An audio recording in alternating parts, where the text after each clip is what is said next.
if faces in a subway can evoke petals on a wet black bough, can the petals on the wet black bough remind me of faces in a subway? Great question. Can we take just that question? That's such a huge one. Oh, is it? Oh. Oh my good. gosh, are you kidding? I know you had a step 2, but hold on.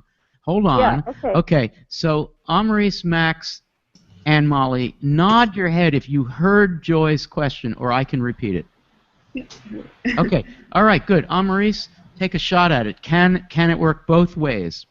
I think absolutely, because the whole idea of this new kind of poetry that they're developing is creating non-literal images, right? So you're demonstrating a unique perception through the creation of that image.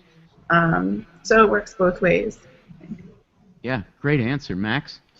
I think that, yeah, it should work both ways, and I think it kind of does, and that's sort of the logic of that kind of comparison or that sort of equation that Pound sets up. But I think Pound intentionally puts the faces in the metro before the petals in the wet black bough, because that's sort of the project of modernism and imagism, is for these kind of frantic modern scenes to give way to something natural or eternal or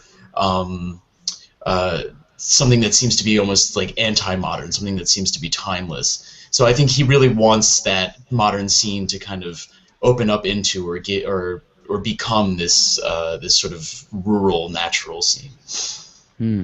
Very interesting. Molly, what thought do you have on this? Sure, I think that representation is in the eye of the beholder, so it can work, but only if you create the scene for it. Fascinating. Dave Poplar, any thought on this? Yeah, I think it's interesting because, sure, it can work both ways, but when you reverse them, you get an entirely different meaning. It's not just a pure equivalency.